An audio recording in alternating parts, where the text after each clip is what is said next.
Hi, everyone. Thank you for joining us in this LinkedIn Live. I am very excited to talk about space utilization trends we've seen across higher education over the past year. I'm going to give ourselves another 15-20 seconds and let people trickle into the live room, and then we'll get this kicked off.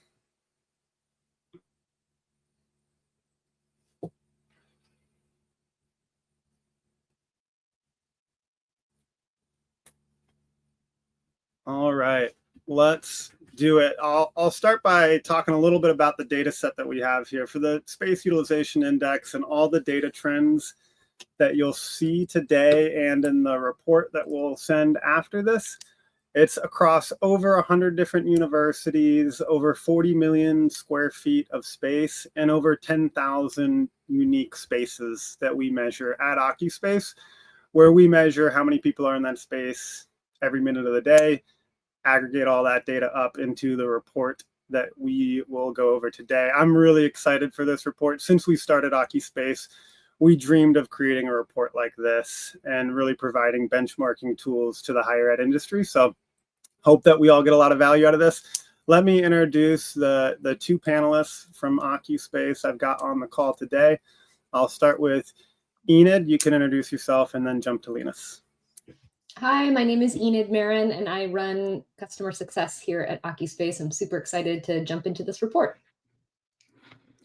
Hi, I'm Linus Grazel, co-founder and CIO for Occuspace. I oversee all the data, machine learning, hardware stuff that we do over here, and I can't wait to see where you guys get all of this.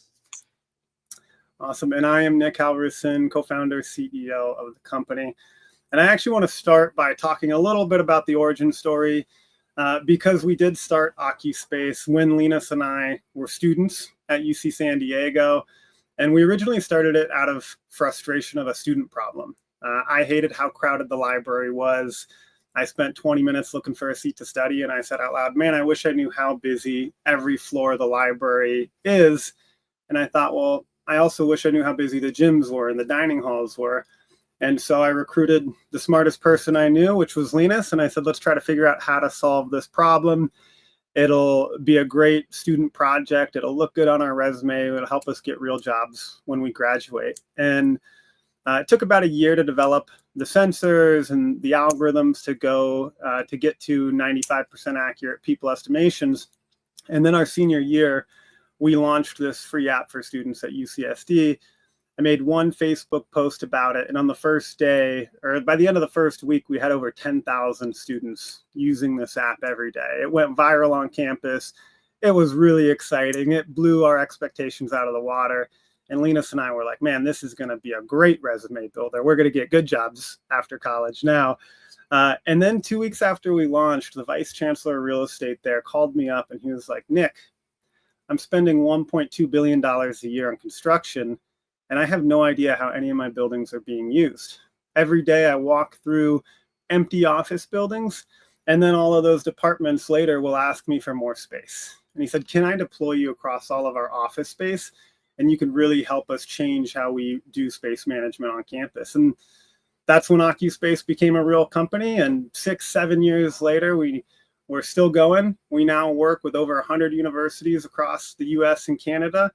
And it's been fun to really dive deep into the university world, help these institutions manage their budgets better, save money while improving the experience of these spaces. And we probably work with another couple dozen corporate clients and Fortune 500, Fortune 100 companies, but universities are the bread and butter of what we do.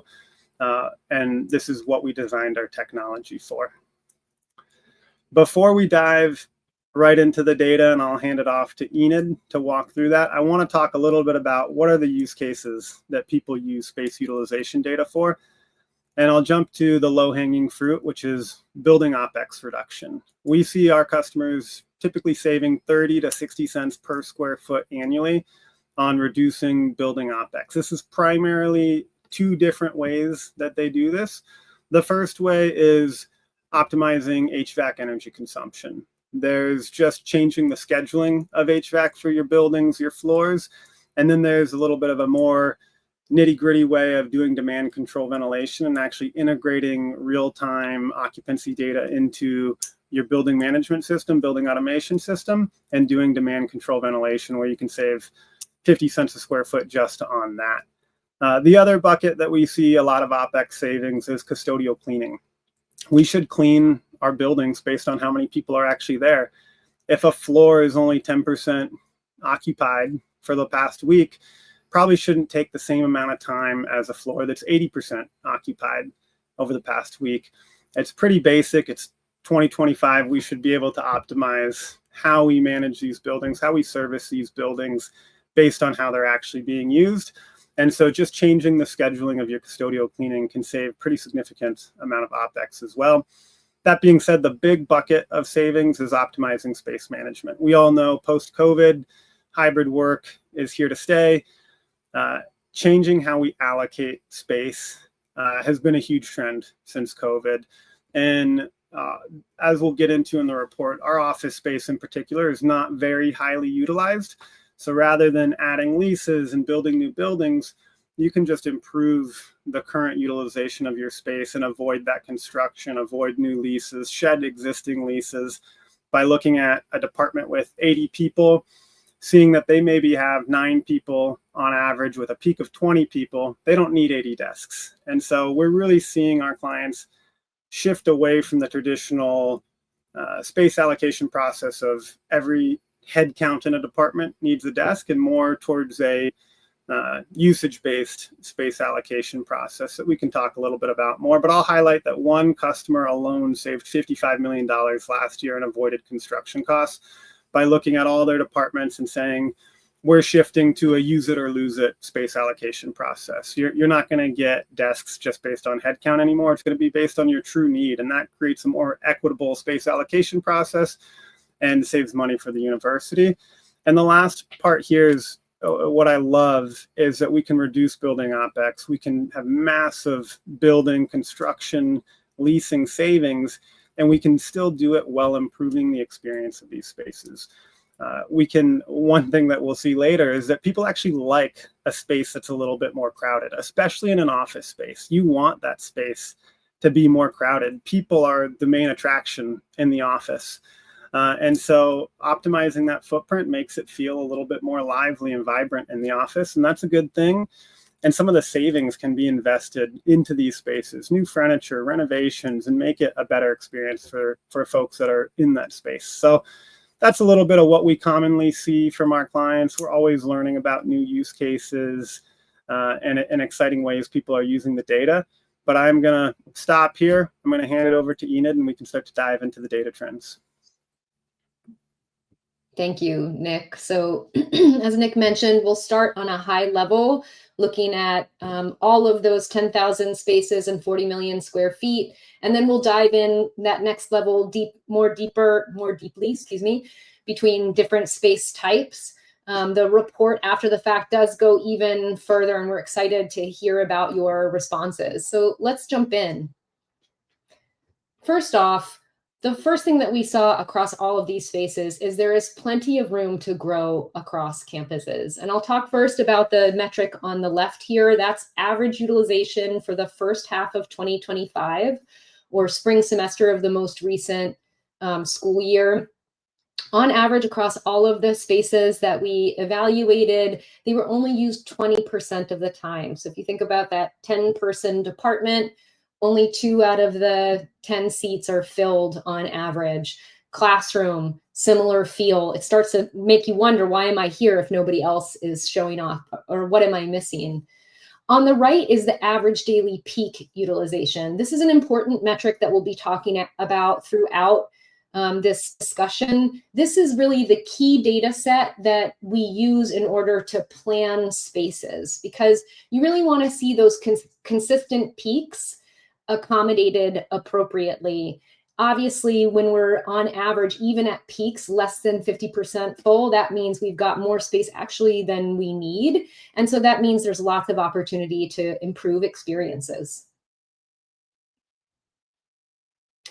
So we'll dive into each of the different space types that we looked at. But first, a quick poll. If you would make a comment or choose your option in the comments here. Which space do you think, or space type, has the highest average utilization peaks? We'll give you a couple of, a few seconds here to put your answers. Again, A, B, C, or D. Athletic centers, classrooms, labs, and study spaces. I'm not seeing response. If you follow Nick on LinkedIn, you may already know the answer to this one, but I'm curious to see what people think. And we don't have the live poll set up, so yeah, it's just in the comments here what letter you think. I would have said study spaces before I saw the data here. Me too. I'm seeing some A's and a lot of D's. Unfortunate, I didn't really think about the grading part of this, but it's hard to tell looking at this, but it seems like it's a fairly even split. Maybe we can figure that out later. We go by vibes over here. If we'll go by vibes, right. we'll look at that and judge it. All right, Linus, what's your vibe? My vibe is that a majority of the attendees here are saying A and D. That's what I'm mostly seeing. I'm seeing a lot of that. Should we reveal? Yes. All right, if you said A, you were correct. Across the board, specialized spaces see the greatest use, but athletics and recreation centers are the clear winner with average daily peaks in the first half of 2025 of 71%. Across all of the spaces that we measure, this is the only space that saw consistent average daily peaks in that sort of 65 to 80% utilization, which is when spaces tend to feel full. And to Nick's point before, you want them to feel full. You want it to feel like a vibrant space and to be able to get that energy from your colleagues. But looking across all of the other space types, this is only the start of the conversation. You know, seeing office spaces are only on average filled to 44%. That doesn't mean, all right, let's just double everybody up. But it does mean we have some opportunity to evaluate what's going on here by bringing in some qualitative information, or even just having a conversation with the occupants of these various offices to understand, why is it that we're only 44% full? Is it because we have too much space, or is it actually because the experience there isn't a positive one, and so people would rather work in other places? So a great starting point. Is there anything that anybody saw here that they wanted to add or that struck them about the chart? And I encourage everybody to mention in the comments as well.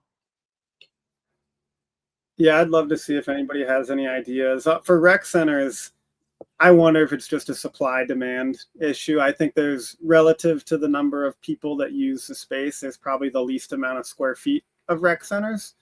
So maybe that's part of it. Lab space was also a surprise to me to see that be, 10% higher than office space was a little bit interesting.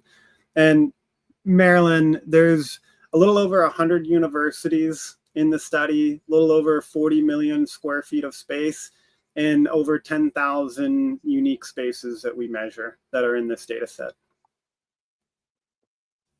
All right, should we jump to the next one?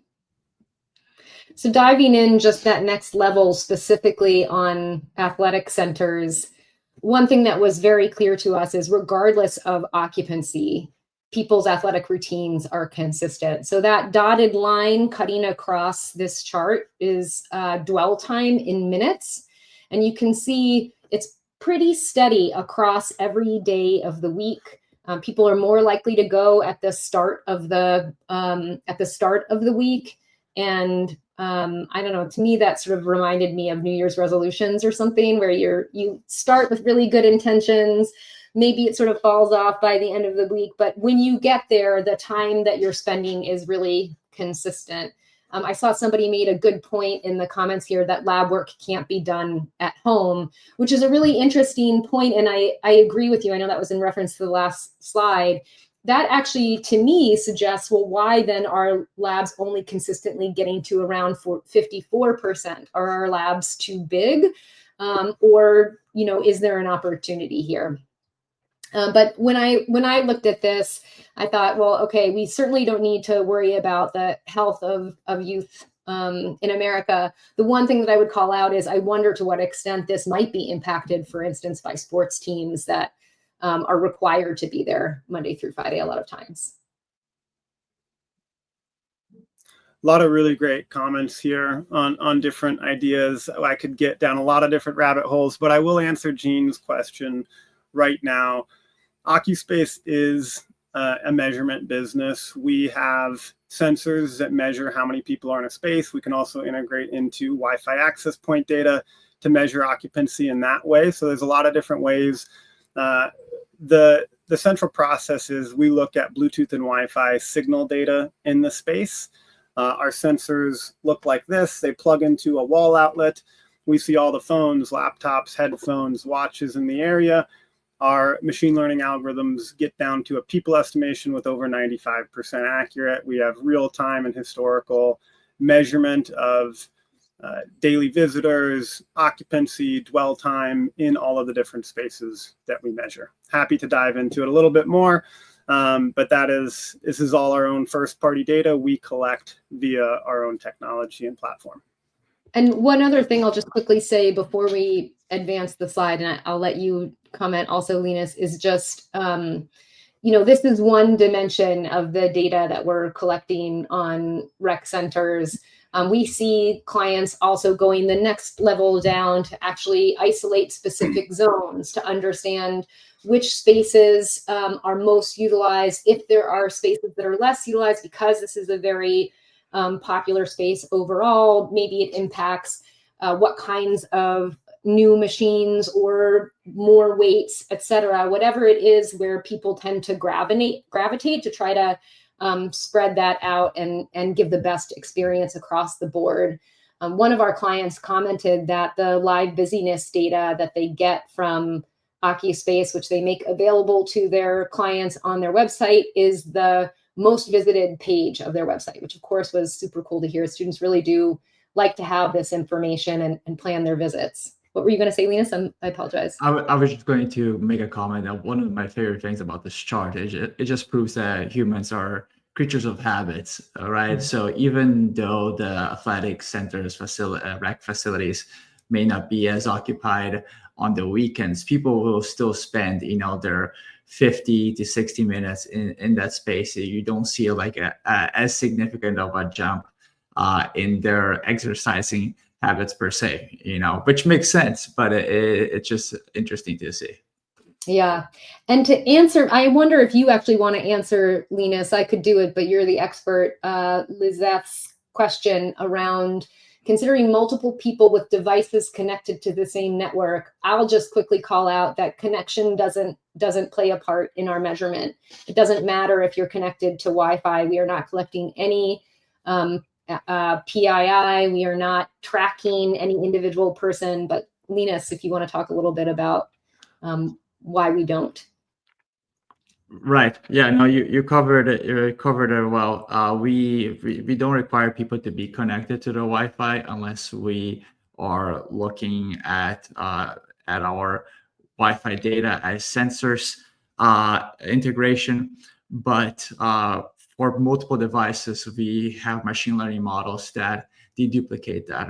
We analyze clusters of devices moving together, and by looking at the movement of devices about a space, we can tell with pretty high accuracy that it is one person or two people and so forth. And so that's how we deduplicate. He's being too modest. It's on average 95+% accuracy across spaces. Come on, Linus. And Linus and his team, to our knowledge, are the only people in the world that without connecting to any device, without gathering any PII, personally identifiable information, we can see what type of device the signal is coming from. Is it a phone, a watch, a laptop, which is very helpful in getting, we don't just see it's 100 signals in a room, we see how many of each type of device. And sometimes people have two devices, but we also look at, do those devices move together all the time? Do they move in different directions? And it gets to that high accuracy level that really, we provide camera level accuracy at a much lower cost, much easier to deploy solution without any of the privacy invasion. A really interesting comment around capacity, and I do want us to keep flowing through these slides. I don't want to take too long on everything, but Marilyn, good comment on capacity, where a classroom, an office, a library, it's really, how many seats are in the space. A rec center is a little bit different on how you get capacity. Our clients input the capacity into our dashboards. I do know some rec centers I've spoken with, they have a limit where they'll actually stop letting people into the gym, and that's the capacity in our dashboard as well. But you're right, it's a little bit more subjective gym capacity than some of these other spaces, which could play a part into it. But I'll say I've seen some of these gyms when they're busy, and I've never seen an office be as busy as some of these gyms are. But let's jump to the next slide. Actually, let's jump to the next poll. So I'm only offering 4 days of the week. Which day of the week do you believe students spend the most time in study spaces? Is it A, Monday, B, Wednesday, C, Thursday, or D, Sunday? I'm excited to see the responses to this because I know Nick and Linus and I all thought different answers were obvious. If you're an engineering student, it's every day. But I think that there's that's an interesting comment, Linus. We'll see. We'll see. Oh, Andre, great to see you. Hey, Monday, A would have been my choice, everybody. You start the week, you get off to a good start and start grinding in the library.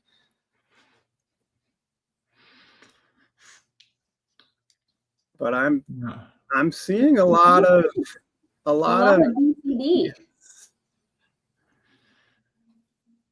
Interesting. All right, let's reveal. Or should we one more second here? I think D is the popular answer here. Of course it's D.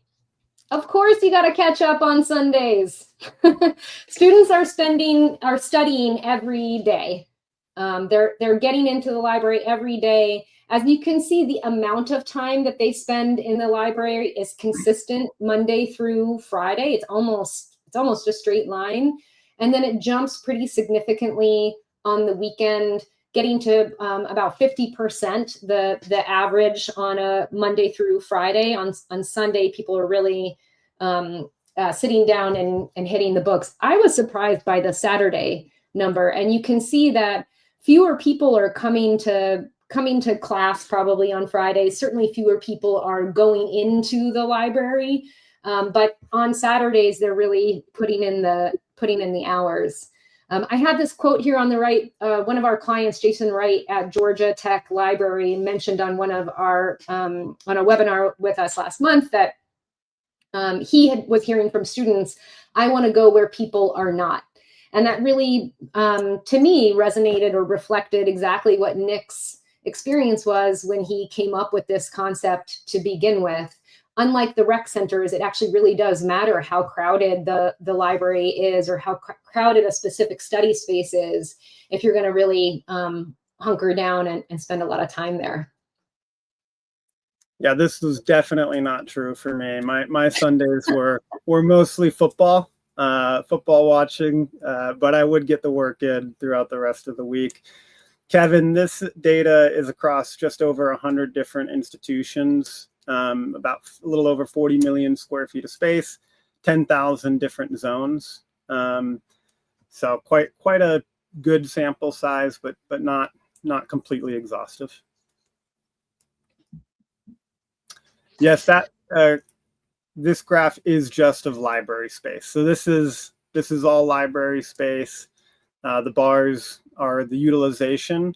The line graph is the dwell time and how many minutes people spend on average in the space. I'm with you, Aaron. Weekends are a great opportunity to not have the interruptions of Slack and email and really focus on specific projects. So this graph is looking at utilization, classroom utilization specifically. The purple bars are the fall semester, fall 2024, and blue is spring 2025. We do generally see across campuses, and we've heard from customers across the industry that spring tends to be a slower semester than fall specifically. That white line a few weeks in represents the end of the drop period. So what you see is that classrooms are pretty highly utilized. People are attending, sort of shopping around classes. And then after that drop period, classroom use tends to stabilize. It's well below 60%, so lots of opportunity. It was kind of interesting to me to see how much it drops as we were getting toward the end of the semester. And then everybody shows up for that last week to make sure they're prepared for the exam, especially, I guess, the football fans who know they're going to need to study and get that all done by Saturday.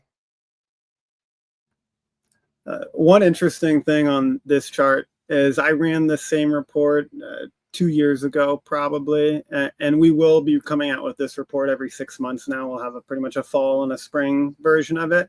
But I did this 6 months ago, or 2 years ago, and week 1, week 2, week 3 utilization was significantly higher about 2 years ago. Like week 1 was near 100% utilization.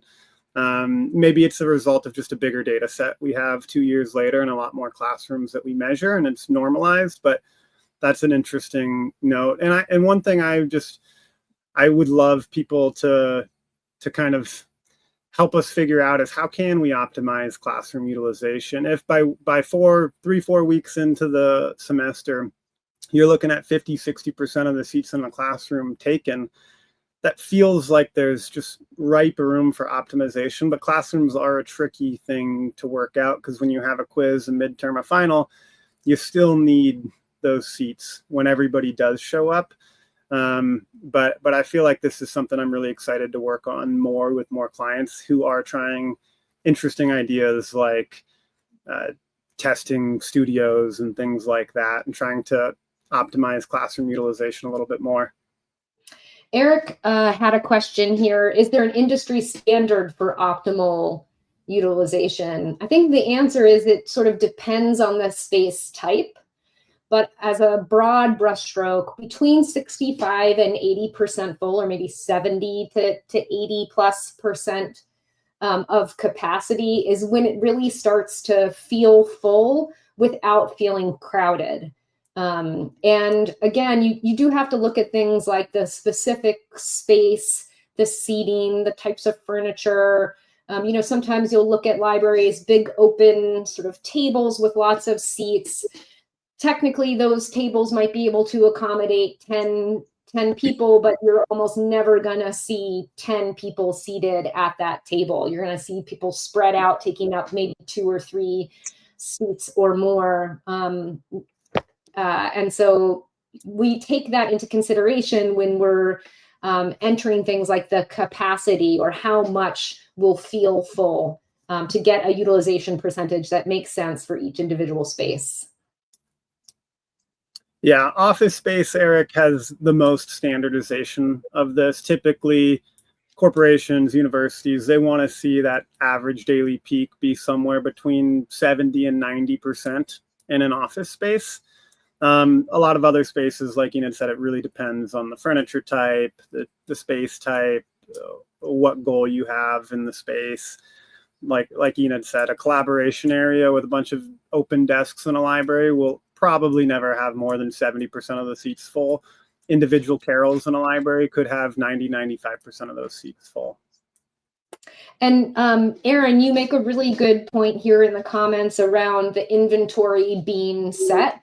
That's actually exactly what this kind of information is really useful to understand, because as behavior on campuses is changing, it gives you an opportunity to take a step back and say, okay, do we have the right spaces, the right sizes, the right number for each of these, or is there a way to optimize our current footprint with less expensive changes than, for instance, building a new building to add lots of smaller classroom sizes? But let's go to the next slide, because I think, oh, sorry, go ahead. Just wrapping up that point that Aaron made and you made, with classroom data, our clients are really pairing this with registrar data. So the averages, they're good to know. It's interesting to see, but it's so class specific. Some classes will have 100% attendance and like the class will be 80, 90% utilized the entire quarter or semester. Sometimes it's very different. So this is an instance where it's going to be really class professor specific. Pairing it with registrar data will get a lot more insight from classroom data. And that's something with all this data, is that this is aggregated across 100 plus universities. So there's a wide range of schools and utilization patterns with this, some obviously lower, some much higher, but it's good to get a baseline kind of benchmark here. The other thing that we saw, and this is probably the least surprising finding for me at least, is that students really do prefer the middle of the day for classes, and they're a lot less likely to show up in person if the class is 8 a.m. I know I personally did my best to never sign up for those earliest classes, but it was pretty striking that classes or classroom utilization is 11% higher between 11 a.m. and 3 p.m. than the earlier or later in the afternoon classes. And to Nick's point just a minute ago, having access to this information, the slide before, et cetera, this is really crucial for sharing with the registrar so that they can see and perhaps schedule as much as they can, given the inventory, between 11 and 3 while accommodating the largest and smallest classes. All right. So let's talk a little bit about office space utilization higher ed. Much like in the corporate world, higher ed also saw a steep drop in office usage post-COVID, as many faculty and staff shifted to working remotely for part of the week. Today, we're seeing an average daily peak utilization of just 44% across office spaces, Mondays through Friday, 8 a.m. to 5 p.m. which is very similar to our benchmarks in the corporate world, where utilization ranges between 45 and 55%. But where higher ed stands out is really in the gap between average utilization and peak utilization. It is especially wide, where we see the average utilization is only 16%. And this difference represents just a massive opportunity for institutions to rethink how their office space is used and ultimately reduce their real estate costs. Another interesting, Nick, I'll let you jump in here. Yeah, I was just going to say, this is a similar metric in the corporate real estate world. It's not that higher ed is vastly underutilizing their office space. This is a problem across all office space, really globally, especially in America as well. But I just want to underscore how big of an issue this is and how much room there is for optimization. If you can get that average daily peak to be more like the 80% number, we're talking just with Occuspace clients, it's hundreds of millions of dollars of building OpEx that you're paying for annually, let alone the cost of leases, the cost of building new buildings. We see some clients and some universities, they can even sell buildings off and generate revenue because they're like, hey, if we get to 70, 80% daily peak, we shrink all these different departments that are not using their spaces. They have 10 people showing up to an 80-person office. We can get them, create a more vibrant office, get better furniture, get a better experience. More people will be in there. And it's hundreds of millions of dollars of savings. You can avoid building buildings, which is the biggest sustainability thing you can do in a university. We like to say the greenest building is the one that's never built. If you can avoid building a building, that's a huge impact on your greenhouse gas emissions. So I just want to underscore how big of an issue this is and how much opportunity there is for savings. I know office space gets a little bit political. I'll talk about that a little bit more in the last slide or two. But it's a big issue. And there's a lot of meat on the bones. There's a lot of reasons to care about improving this number right here. Yeah, and one of the ways that we found that we can help improve this number is we saw that there's this interesting correlation between the office space utilization by university administrators and utilization across other campus departments.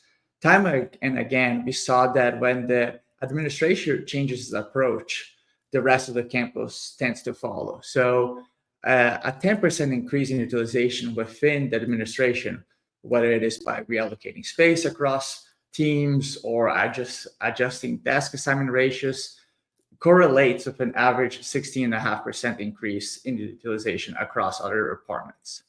This kind of ripple effect is incredibly powerful.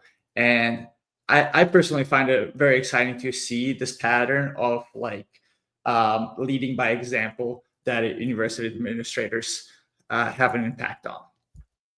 Yeah, I find it very encouraging to see that leadership really does set the example, and it's a big impact on how the rest of campus uses their office space when the leadership is coming into the office as well.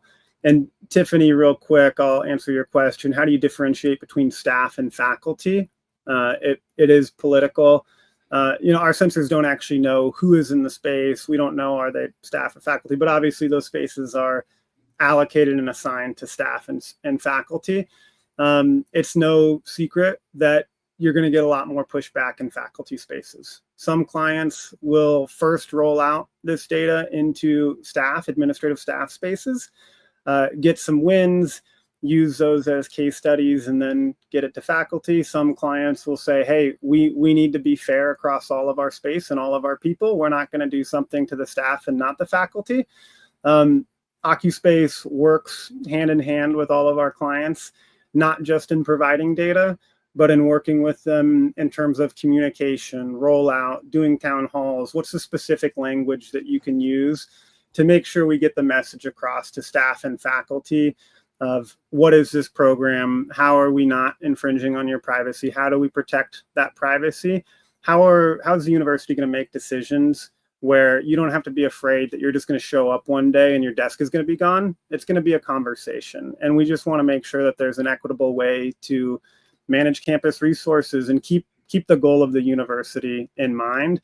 And so we've done this over 100 times. We know what works. We know what doesn't work. We've seen it not work at a handful of universities. We've learned, and we work with all of our new clients to make sure that we're doing the best practices to reduce the political pushback, but still know that no matter what you do, there will be people that don't like a program like this because office space is political. And also, just to be super clear, how we differentiate between staff and faculty, the spaces, the names provide context. So our clients are naming the spaces to be able to differentiate. This is the English department. This is the facilities staff, etc. So it's not looking at, Enid in customer success or one of my folks in customer success. It's looking at customer success as a whole, marketing as a whole, etc. So let's look at some department-specific data. We'll do another poll, and so if you follow me on LinkedIn, you may know the answer to this one already, as I posted it last week. But what department on campus do you think has the highest overall average utilization of their office spaces? What school do you think that just makes the most out of their office space? Is it A, business and marketing, B, engineering computer sciences, C, health and medicine, or D, humanities and social sances? And while you get your votes in, and you already heard, Linus already gave a hint at what he thinks, but Kevin, to answer your question around cross-checking card access with data, that is something that we've done a few times, looking at how the two compare. We find that badge data it's really, you're comparing apples to oranges. I see you smiling, Linus. Everybody, are you smiling because you're seeing engineering responses, or are you? I'm seeing a lot of B's in here. Yes. But the quick answer to your question, I think that was Kevin. Yes, Kevin, it is something that we can do, not within the portal. They're very different data sets, and I think can be used for different purposes. So I'll just leave it at that. And then Sheldon asked, how do you sell this to university IT and give assurances of privacy protection? I could answer that, but I know this is one of Nick's favorites, so maybe I'll pass it to you. Yeah, what's great about the way we built Occuspace, when Linus and I started the company, we asked UC San Diego, where we went to school, we want to measure occupancy and report it in real time for these student spaces. And the school said, great, we'll let you do that, but we're not going to pay you. We're not going to do any infrastructure changes to help you. And it has to be 100% privacy safe. We're not going to let you do cameras or anything like that. And so those constraints of building something that's low cost, something that doesn't need infrastructure changes, and something that's privacy safe is what we built the entire technology around. And so we can be incredibly transparent with our customers, the end users that visit the space, and with IT departments of how exactly this works, and that there's no PII that ever touches our servers. And there's no situation where we ever can identify a person. We have sensors that have their own cellular connection, so we don't even have to touch the Wi-Fi network at all.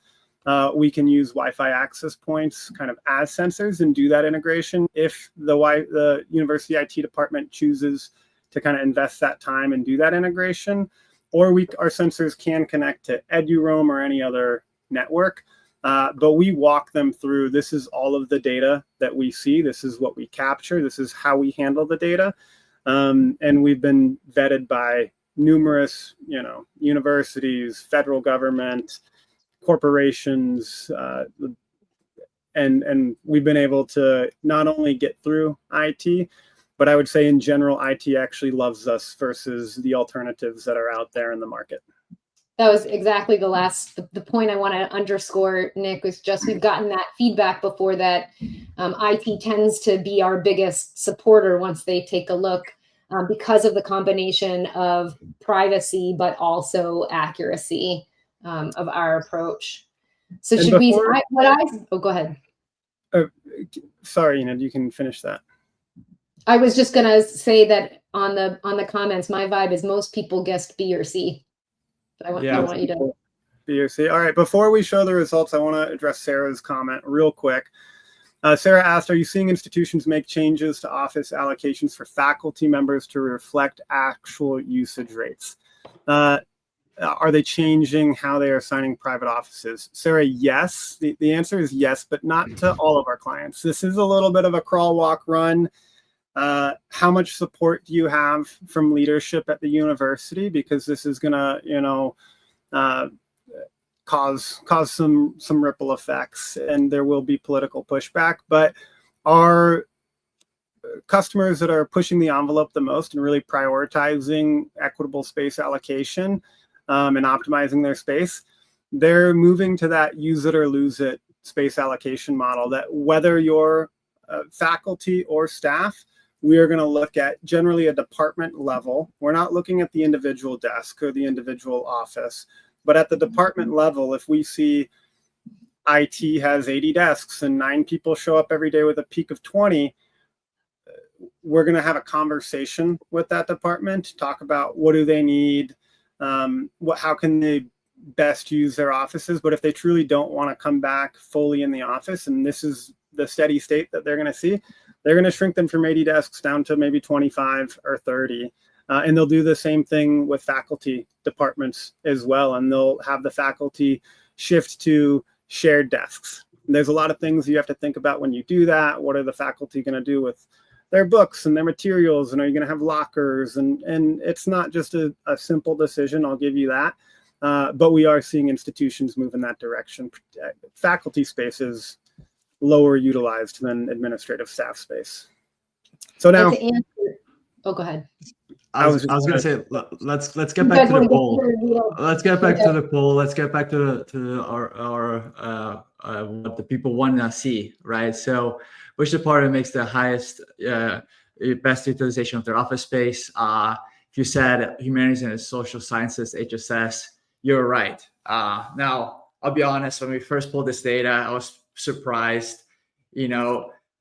maybe I was cheering a little bit for engineering given my background, but I was expecting, businesses or the science departments, which typically have like larger research footprints or maybe more structured office cultures to come out on top.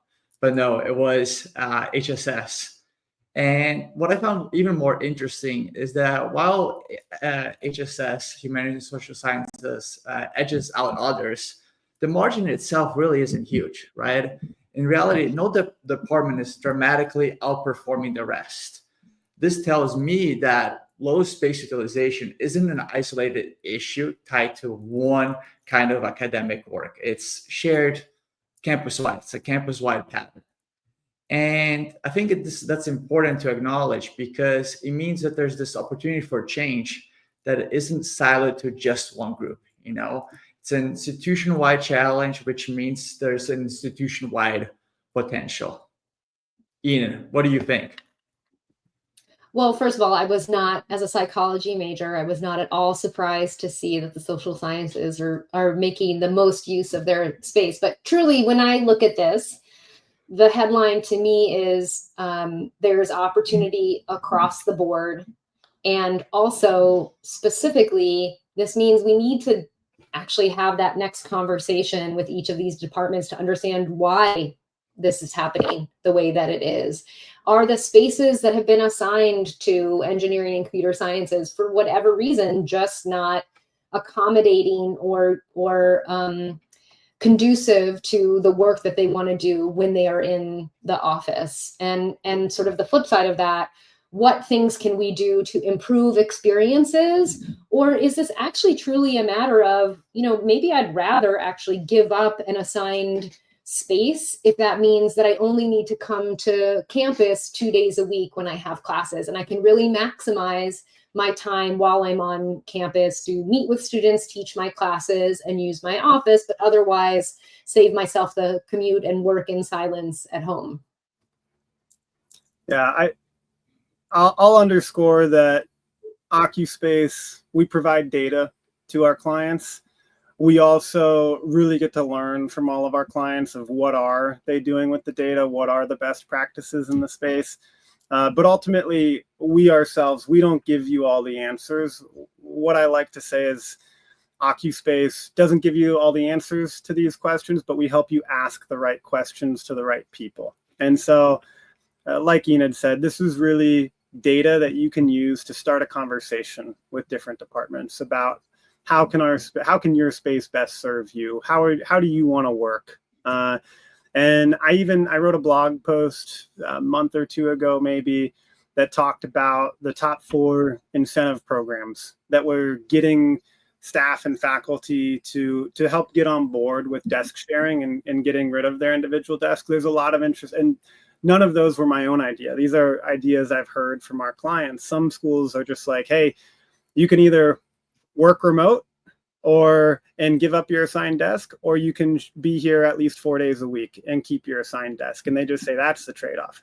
Some universities say if your department will do desk sharing ratios, we'll renovate all of your spaces. We'll give you new furniture in the spaces. Some schools have even done bonuses to the people in the department tied to how much they shrink their square footage, which gets people pretty excited, and from an ROI standpoint is a no-brainer for schools. How much money you save in reducing that square footage, you make 20x fold, in a year or two on people giving up that space. So I would just say every school is different. The cultures are different. Use this data to help start conversations, ask questions in an unbiased way. And there's a lot of interesting strategies that you can use to help get people on board with going away from that standard assigned desk model. And the greatest thing is, universally, once they do shift away from that, and you can improve utilization, get utilization to 50, 60, 70%, the experience in those offices are actually better. People like it more. Nobody wants to go to a ghost town. That's the worst experience in the office today is you commute into work, there's barely anybody there, and you sit on Zoom calls all day. But when you show up to the office and it's vibrant and there's people, that's what makes you actually enjoy being in the office. So it can really be a win-win-win where you can save money and deliver a better experience.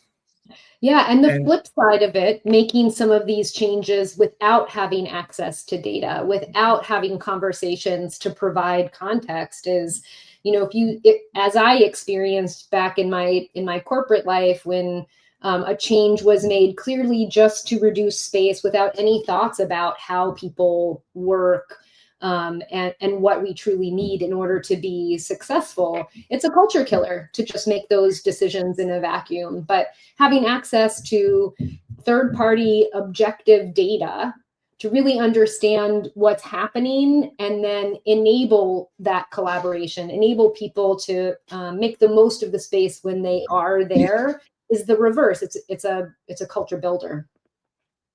Sorry, Linus, you were going to say something. No, you covered what I was going to say. So that's perfect. Kimberly, you got a good question here. Faculty members can be on site for multiple reasons. They could be teaching classes, mentoring students, doing research in labs. They're not always in their offices all the time. We don't know where a faculty member is. We don't follow them across campus. Our technology is built to not do that for privacy reasons. But I would argue that if a faculty member is only in their office 5-10 hours a week, even if it's not to say you're not doing your job, you're not working. There's a lot of stuff that you do as a faculty member that's not in your office, and that's why you want to be careful with how you approach folks and really ask questions first, not say, hey, you don't need your office. So it's not to say you're not doing your job, but if you're only in your office for 10-20% of the week, you probably don't need an assigned office, is what I would say. You can come up with a neighborhood model of shared desks that can be used a lot more efficiently. Well, that faculty member still has a desk available to them all the time that they need it, but the university isn't conditioning that space, cleaning that space, building new space or leasing new office space because they don't have enough, even though the space they have isn't used. So I would just say, just because they're doing a lot of work in other spaces doesn't mean they still need an assigned desk. Hope that makes sense. And with that, that is wrapping up this webinar. I would love any additional questions we can chat about for the next 7 minutes, but I also want to point everybody to the QR code here on the screen. You can download the full Space Utilization Index report for free. I believe we will also try to email everybody on this webinar a copy of that report, but I'm not 100% sure we have everybody's email since this is done via LinkedIn. We'll see. We'll try to email everybody this report, but you can also download it on this QR code. You get much of the same data, a little, maybe even 1 or 2 other slides that we didn't include in here, and some additional insights. So really appreciate everybody joining. Thank you for being active in the comments. And we look forward to doing this report every 6 months. We're going to have a spring and a fall version of this report from here on out. Very excited for that. And let us know what you'd like to see in the next report. If there's a specific type of data or some way that you'd like to see the data broken down to. Could be based on the university admission size, how many students are enrolled, or if you want to see, I don't know, something as specific as what the meeting room utilization looks like in office spaces across campus, office and study spaces across campus. Please drop it in the comments there what you'd like to see in the next report, and we'll try our best to include it. Yeah. Or follow up with us offline. Corinne, you make a good point here around STEM-based curriculum focus and perhaps humanities showing some leadership. I will say that the types of schools are totally across the board, from liberal arts to more technically focused colleges. So I'm not quite sure if that's the answer here. I will say, one of the things that I thought about, and perhaps I'm revealing my social sciences background, but maybe there's just something inherently different about people who choose to commit their lives and to humanities and social sciences, such that they want to spend more time around other people. There could be lots of reasons, but you really have to dive that next level down to understand what's happening on a department by department basis. And Kevin, around how we are confident in our product being over 95% accurate, we have over 21,000, it's probably even a little more than that, but at least 21,000 verified headcounts done either by our team or by our clients to verify accuracy in the spaces to ensure we're hitting that threshold. And anecdotally, a client just did a 281 person headcount analysis of their spaces, which was roughly, I think, 500,000 square feet of office space. And we were 97.9% accurate for that. But overall, it's going to be 95 to 97% accurate on average. But we have a lot of headcount data to verify that accuracy.